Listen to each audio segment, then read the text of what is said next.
তো অবশ্যই আছে, কেউ না কেউ তো হাত আছে এখানে। দর্শক, আমরা যে জায়গাটি আছি এটি ইব্রাহিম কার্ডিয়াক হসপিটাল এবং বারডেমের ঠিক দক্ষিণ পূর্ব প্রান্ত। আমার ডান পাশে রাস্তাটা চলে গেছে যথারীতি কদমপাড়া অর্থাৎ প্রেস ক্লাবের দিকে, আর এই চিপা গলিটা দিয়েই সাধারণ পাবলিক যাতায়াত করে মেট্রো রেলের স্টেশনে ওঠে এবং দুটো হসপিটালে যাতায়াত করে। এই যাতায়াতের পথটা সংকুচিত হতে হতে এখন একটি সরু ক্ষেতের আইলে পরিণত। এর প্রধান কারণ দেখতে পাচ্ছেন আমার বাম পাশে অনেকগুলো দোকান, এই সারিবদ্ধ দোকানদাররা বলছে তারা পেটের তাগিদে এখানে দোকান বসিয়েছে, কেউ স্বীকার করছে না তাদেরকে কেউ বসিয়েছে, কিন্তু কেউ তো একজন আছে যে বসিয়েছে। স্বীকার না করাটা যেমন অপরাধ, একইভাবে এই চলাচলের পথ যে ব্যক্তিটি বললে আঙ্কেল সাইডে দাঁড়ান, তার কিন্তু যাতায়াতের অসুবিধা হচ্ছে। এই যাতায়াতের অসুবিধার কারণই হচ্ছে এই দোকানপাট। এখান থেকে ছোটোতে বড় হয়েছি, এখানে মাল ব্যস্ত আছে আজকে দীর্ঘদিন প্রায় 36 বছর চলে। না না না না, আমরা এই ছোটো থেকে না না না, আমাদেরকে কেউ বসায় না। আমরা আজকে আজকে দেখা যায় এখানে বসছি, আবার উঠে দিল দুই জায়গা, আবার উঠে দিল দুই জায়গা, মানে এভাবে চলতেছে আমাদের। আজকে না, এটা আজকে ছোটো থেকেই এরকমই দেখতেছি। মেট্রোলের এই জায়গাটা ফুটপাত ব্যবহারের অনুপযোগী, এটা শুধু পথচারীরা বসবে, সেখানে দোকান বসিয়েছেন, কারণটা কি? কারণ ভাই আমরা এই জায়গায় দীর্ঘ জীবন করে আছি, বুঝছেন। আর আমরা তো মনে করেন এখান যারা তার আমাদের যাওয়ার জায়গা নেই।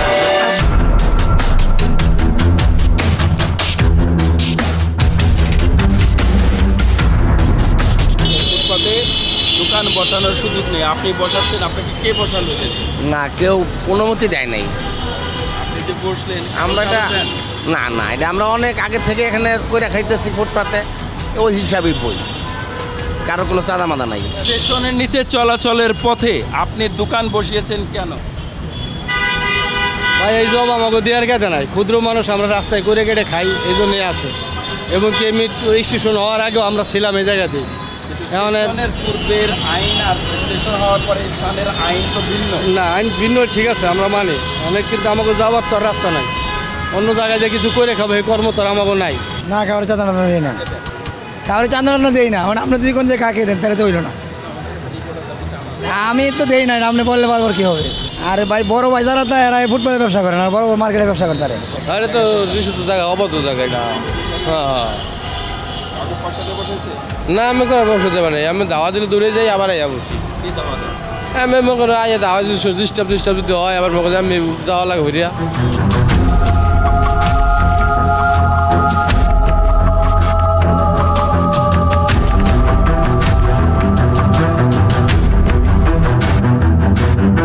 এটা তো অনেক আগে হইতে দোকানদারি করে দিতেছে সবাই এই জায়গায়। আমরা অনেক আগে হইতে জায়গায় দোকানদারি করি। একজনকে মার্ডার করছে, আপনি মার্ডার করবেন না, আমি তো এইসব বিষয়ে কিছু জানি না।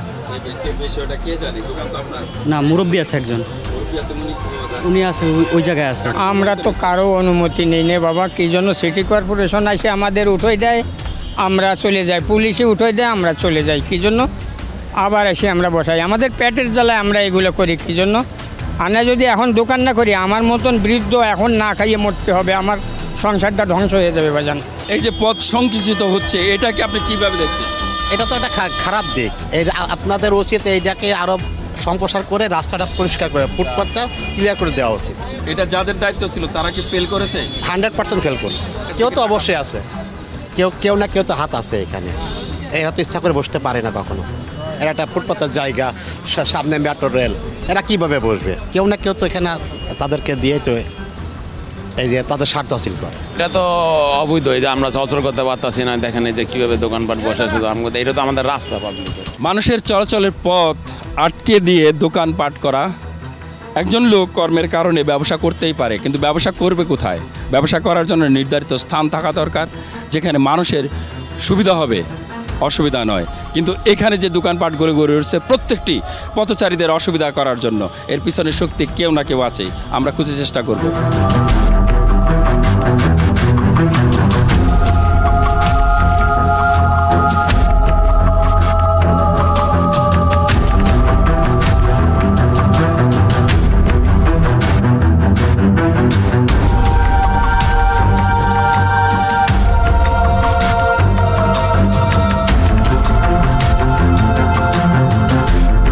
আমরা এই ফুটপাতের দোকান বসা নিয়ে 2 থানায় কথা বলেছি।